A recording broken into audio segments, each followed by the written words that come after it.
Welcome to the Configure Price Quote podcast. My name is Frank Sohn and I'm the founder of No CPQ Consulting. This podcast is 100% focused on Configure Price Quote, also known as CPQ, and will provide you useful insights into this topic. Today I have two guests. The first guest is Kelvin Chow, who is the quote-to-cash subscription transformation leader at Slalom and is based in Dallas-Fort Worth in Texas. Kelvin has over 15 years of business experience with firms like Walmart, Dell, Deloitte, Accenture, and he has also spent some time with Zuora. Welcome to the CPQ podcast, Kelvin. Thanks, Frank. Very excited to have you. My second guest is Carl Hinders, who is the director of CPQ and the global quote-to-cash practice for Slalom. Carl has over 20 years of business experience and was previously with firms like Simplus and Traction on Demand. He is based in Vancouver, Canada. Welcome to the CPQ podcast, Carl. Thanks, Frank. Super happy to be here. Super excited to have you both. Then let's start with Kelvin here and tell us a little bit more about yourself. What did you do before you joined Slalom? Sure. I spent around 10 years in large consulting firms such as Deloitte, Accenture. Before joining Slalom, I started my career focusing in pricing strategy, implementation, before really focus on CPQ and quote-to-cash. And I really enjoyed the transformation aspect of the projects, so I've invested all my energy into this space. I'll turn over to Carl. Excellent. Yeah, Carl, same question for you. What did you do before you joined Slalom? Yeah, great. Before Slalom, I spent about a decade in the utility billing industry, water, gas, electricity. After doing that for an extended period of time, I decided I needed a bit of a change. So I actually spent about 4 or 5 months in the film industry doing a bunch of background stuff. So if you ever watch a bunch of episodes of the X-Files, you might catch me in those ones. After I decided, my acting career wasn't really going to go anywhere, I got back into consulting and I, got involved in Salesforce, found CPQ, and I haven't really looked back. Very cool, very cool. So that was quite a change. Excellent. Carl, then let's continue. What's the most exciting part for you being in the CPQ space at this time? I think the most exciting part right now is seeing the explosive growth in the space, right? Whether it's in the enterprise ecosystem and seeing how CPQ can really disrupt some of these gigantic unwieldy systems and streamlined processes, but also just seeing all these spin-off tools that are kind of coming in to help support the core products. There's a lot of things going on, and it's a very exciting place to be right now.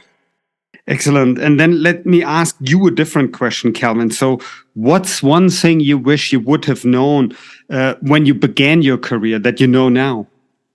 I think I wish I learned time management better. You can only have so many time in life, and then, it's better to actually prioritize and make sure you actually use your times wisely. So I urge all the listener to actually assess their effort and outcome before actually spend your effort in there. I think that will definitely help my career. That's very good advice, I think. Excellent. Then let me both ask you a question that I ask every guest on the CPQ podcast. And let's start with Kelvin. What do you like to do when you don't work, Kelvin? I love to actually do exercise outside. It allows me to stay active, and when I'm running, I'm not using my phone, so it allows me to break away from work completely. So I definitely enjoy just doing exercise outside. And what kind of running do you do? Is that sprints? You're doing half marathons, 10K? What kind of running do you do?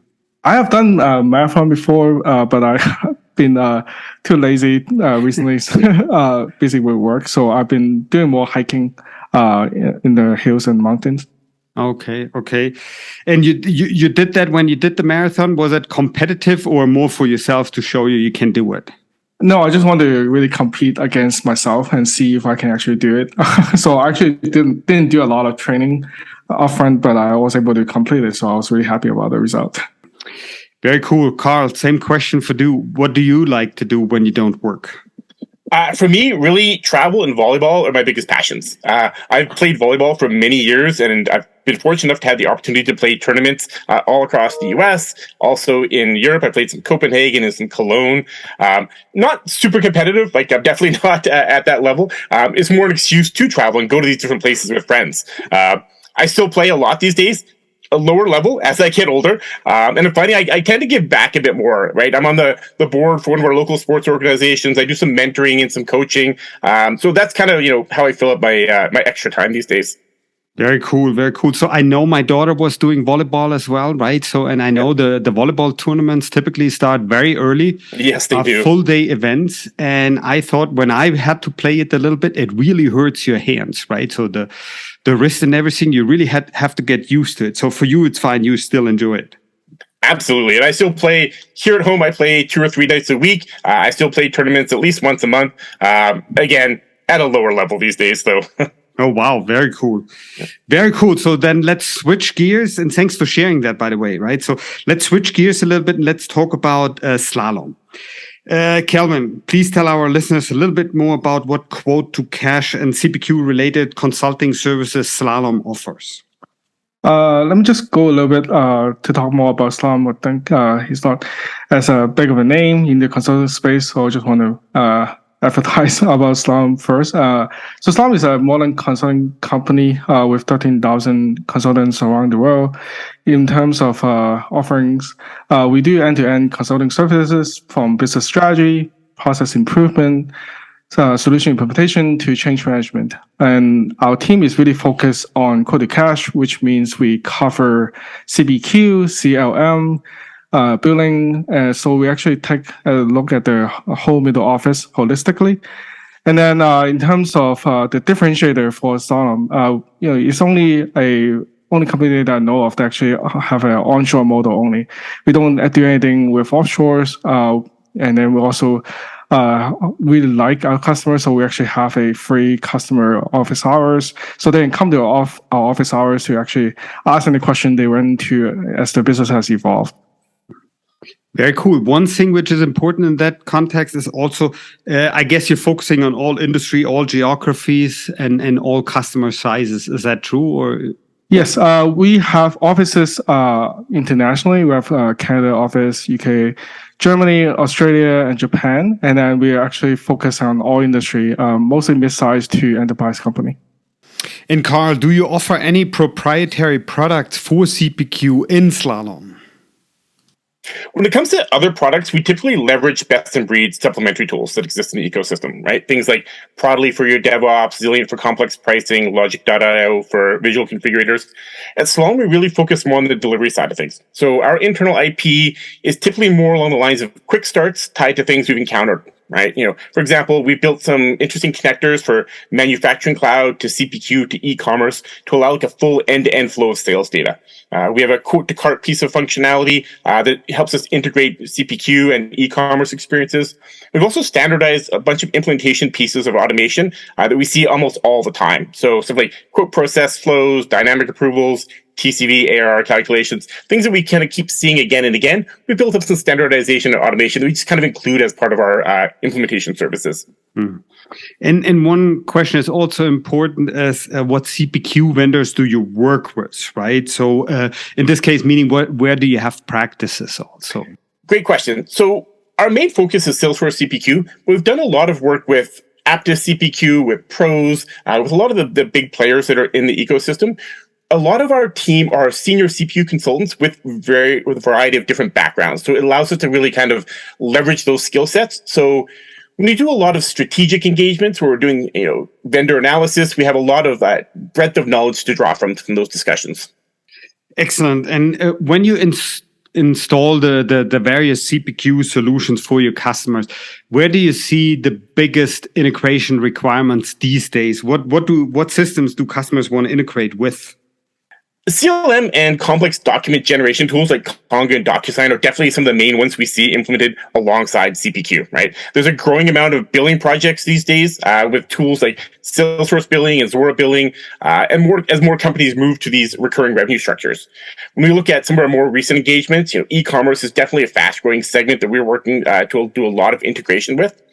And when we look at the manufacturing side of things, our clients have quite complex PLM and pricing requirements. So we do a lot of side-by implementations with middleware tools such as MuleSoft and Dell Boomi. And one question here also, especially on the visual configuration side, you see more demand from various industries also on visualizations like 2D, 3D, augmented reality, virtual reality? Absolutely. Definitely a large growing requirement of that, especially in the manufacturing side of things, right? When we actually have physical products that people want to see and kind of see how they're going to adjust based off the options they select, getting to those visualization tools is a big help for them. And is that now a growing demand on the manufacturing side, for example? Because on the software side, you obviously don't need visual configurations, right? So, but where do you see the biggest growth potential these days for visual? Absolutely. Like I said, the manufacturing the manufacturing side is the biggest growth area that we've seen. In my last 7 years working in the CPQ space, I had done 1 or 2 projects that included that. I've now got 1 or 2 this year that are starting to include that. So that may not sound like a lot of growth, but when we're actually doing these large complex implementations, that is a significant amount. Got it. Kelvin, so when you look at the current demand for CPQ or as quote to cash solutions in general with your customers, right? How would you characterize that? Is that impacted by the current worries about the economy worldwide, or you don't see any impact from that?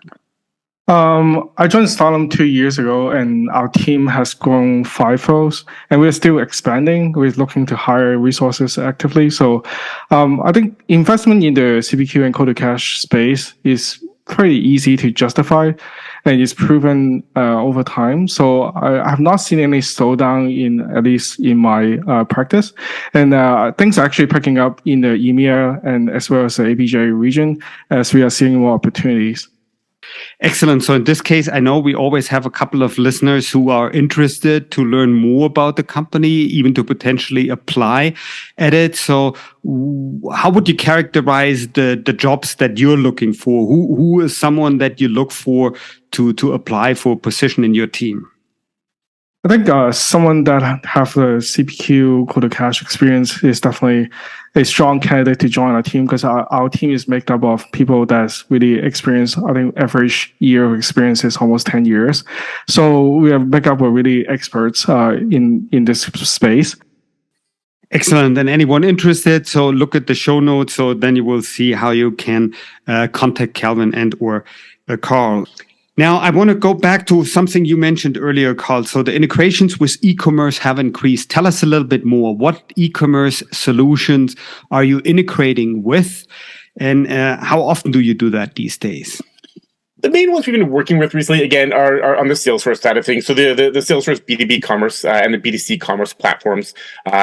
In my particular side of things, it's more on that B2B commerce side, where we're trying to provide end users or partners a lot of autonomy with their working, right? Kind of a bit more hands off. So they're really looking to leverage CPQ tools as a backend to do product management, complex pricing calculations, all those sorts of pieces, and then push the results of that to those e-commerce portals, allowing people to have that more partner-driven or customer-driven focus instead of always having to contact and reach out to sales reps. I just want to quickly chime in because we actually have partnered with Salesforce on the subscription management capability that has been just introduced by Salesforce this past year. And then see have a lot of customers that's interested in learning more about the subscription management capabilities, because it allows them to actually use the existing storefront to actually use subscription management to actually handle their subscription, to send invoices to customers. I think that's a new feature that's been rolling out by Salesforce CPQ, and that definitely piquing the interest. Got it. And what are the top 3 business requirements you hear from your customers these days?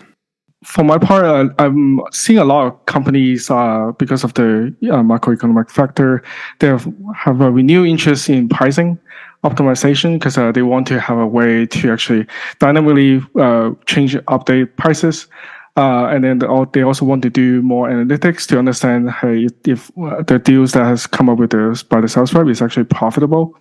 And that's also helping the sales team to actually have some kind of pricing guidance so they can negotiate more effectively. Got it. Anything to add from your side, Carl? Yeah, I think to build off that, integrations to complex pricing scenarios, that's something that we're seeing more and more these days. Trying to, integrate to SAP and other back-end ERP systems for order management. A lot of complexities around there, so there's a lot more needs around that. SKU rationalization is a key one as well, too. As companies have been maturing over the last X number of years, typically their product catalogs start growing astronomically. So we're kind of coming in and kind of working with them to understand, how we can use attributes to reduce that product catalog, and building off that piece, some form of guided selling. Right, we talked a little bit about visualizations, whether that's that aspect of it or more like a question and answer kind of thing. Those are the pieces that we're all kind of tying together a little bit and seeing a lot of requirements around those sorts of pieces.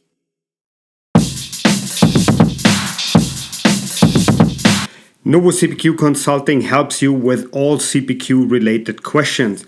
For example, we help customers to find the best CPQ solution for their business, and we help customers analyze their current business process to determine if and where CPQ can help.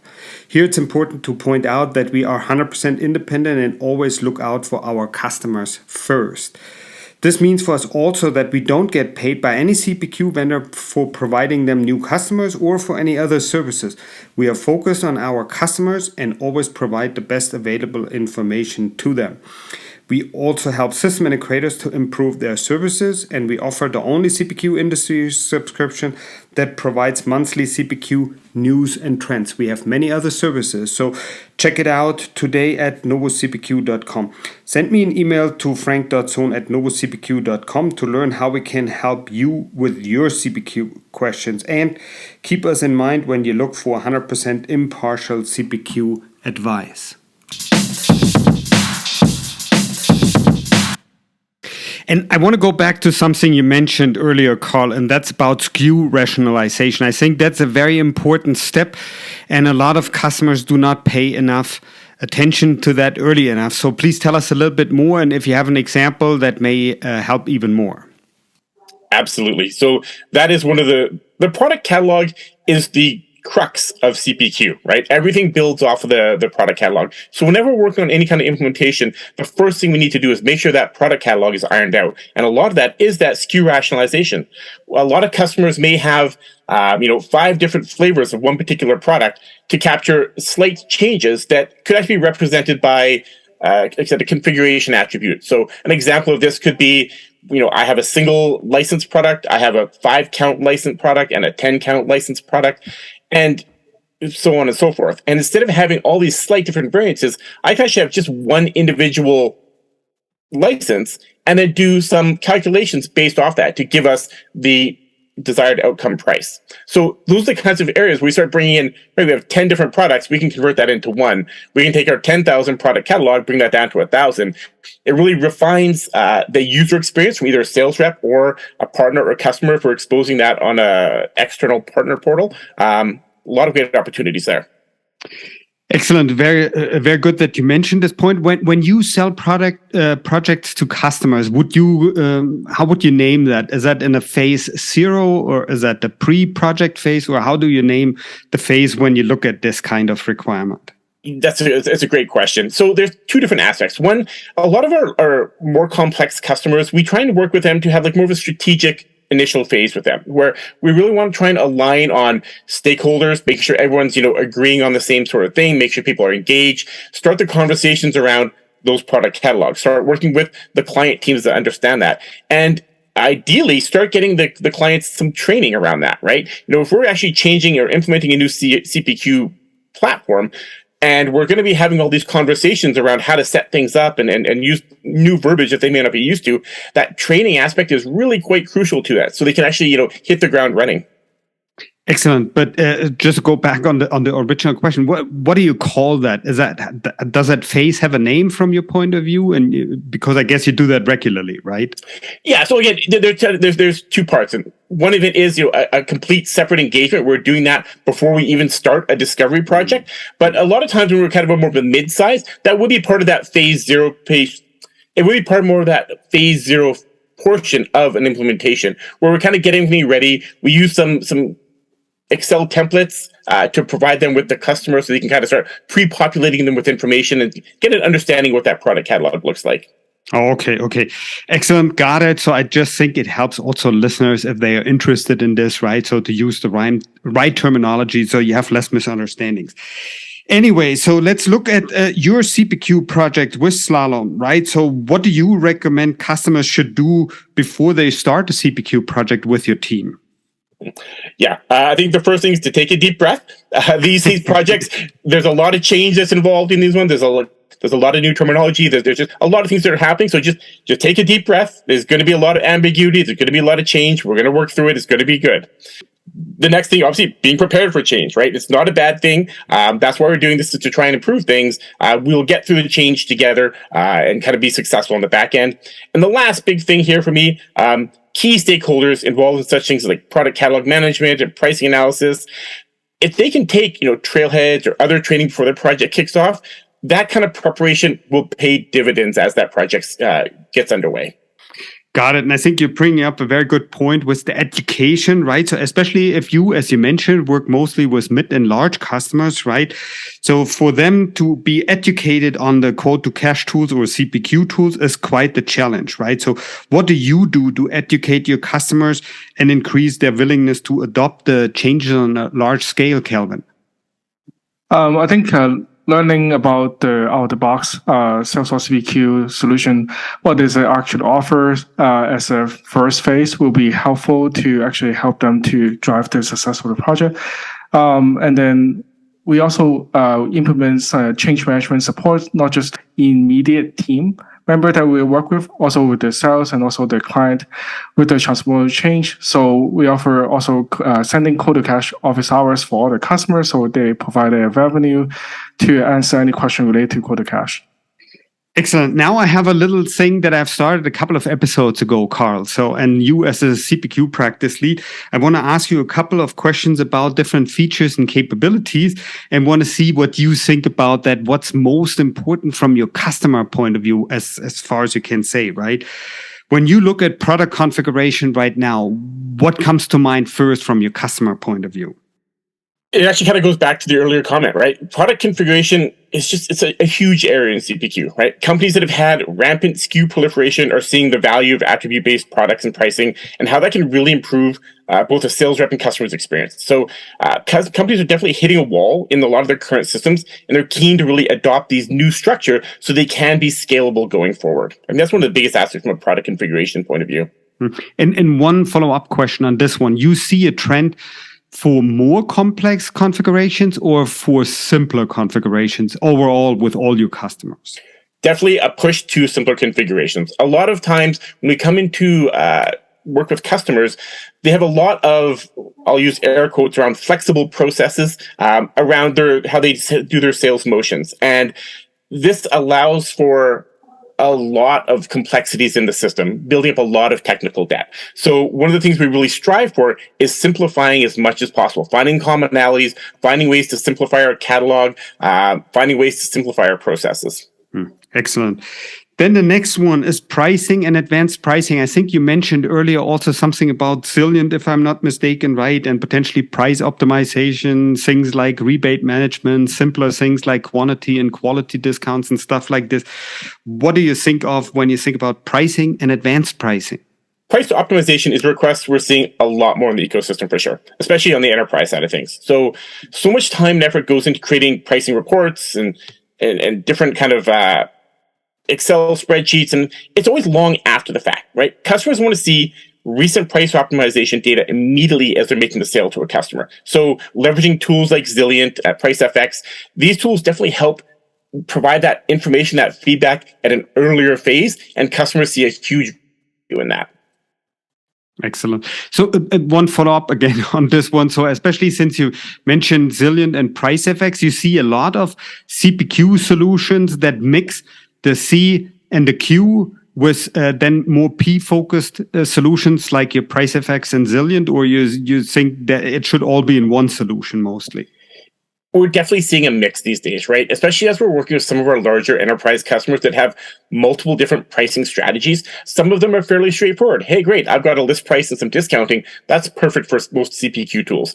Other ones that, are definitely more ad hoc, or, they're not starting from a standard pricing point and they need to do a bit more building up of the price. we start seeing more challenges in regards to that. And that's when we start making calls to some of these third-party tools to really enhance that base platform. Excellent. Then quoting and document management, that's also something that has gotten much more advanced than it was 10, 15 years ago, right? So where you can select different forms, how it looks like, how it is presented to your customer, if you send them to a microsite or if you send them a PDF document or something. What do you think about, or what do you see from your customers concerning quoting and document management tools? Yeah, when it comes to output documents, it's one of those things that usually isn't listed as a high priority for the customers until we go to make changes. Then it's mission critical. So we've seen this time and time again. And so we really push customers to have these conversations about what output documents are needed, what they should look like as early on in their quote to cash journey as they can. And as we're starting to see more of those complexities, again, to an earlier comment I made, we're aligning with tools like, Conga and DocuSign to help with that document generation and document management aspects. And now I want to mention a couple of different capabilities and want to see which ones of these are most or least important to your customer. The first one is artificial intelligence and machine learning, visual configuration, virtual configuration, billing, and e-signature. What do you think? I've seen billing come up very often now because customer is having a separate silo CPQ and billing solution, is having trouble actually invoicing correctly to the customer. So having one single system across CPQ and billing definitely would help because you're actually having one single product catalog to update and everything going to flow through to the billing system as well as a reference point. And then you also help the revenue recognition as well. So I think that has been a frequent ask recently, and I can see a lot of customers going to move into one single platform going forward. Excellent. Then, Kelvin, when you look at the CPQ and the quote to cash market at this point in time, right? For whom is it, and where do you think this is going right now? I think CPQ for mid-sized market, I think is pretty much sufficient from an out-of-box standpoint. But as we are looking at more enterprise customers, they have a lot of specific requirements that's really unique to the business or industry. So they're making more rooms for Zillion, as I mentioned, and Logic for more complex configuration. I think that really help fill in the gaps. I think I just went into Philorix in Dreamforce recently. They have really good Excel solution to actually build a lot of different configuration all within Excel itself. I think that's a pretty interesting solution as well. So I think that's definitely more complementary solution to CPQ out of the box. And I think that's the market that we're seeing have more interest at this point. That's very true, and we've talked about that in previous podcasts. That's definitely true. But one thing I want to follow up on is, especially when you look at the growth and the development of the overall CPQ market, you think the market will stay in the current growth range, which, depending who you believe, could be anywhere between 15 and 25%, right? You see that changing anytime soon, or you think it will stay on this track as far as you can see? I definitely see a trend of keeping the same acceleration as we are seeing today. Currently, I've been in this space for almost 7 years, and I have not seen a slowdown in this space at all. And I think, as I mentioned, I think you can see more solution combined together as a one offering. For example, Salesforce CPQ was originally just a CPQ solution, and then they purchase billing, and then they actually merge everything to the Revenue Cloud now. And you can see subscription management is spinning out from Salesforce. So you can see it's adding more pieces to one single source of truth, I think, and to one single platform. I think that's the trend that I'm seeing. And I think, as Salesforce is involved, it's going to incorporate additional capability as well. So. And even the current situation with the economic uncertainty has not impacted that, as far as you can see, right? No, I see more interest right now to actually learn more about pricing, how they actually can optimize the price.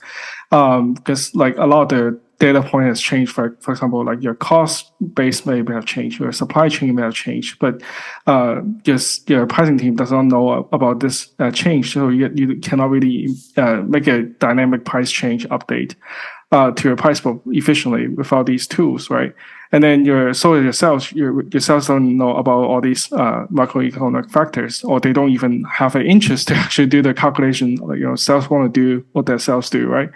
They don't want to do the math itself. So I think that having a pricing guidance will actually help them to complete the deal faster and more efficiently, and then more profitable. I think that's the theme. And now you already mentioned, oh, sorry, you want to say something? I was going to say, if you don't mind, if I'll throw my 2 bits in there as well, too.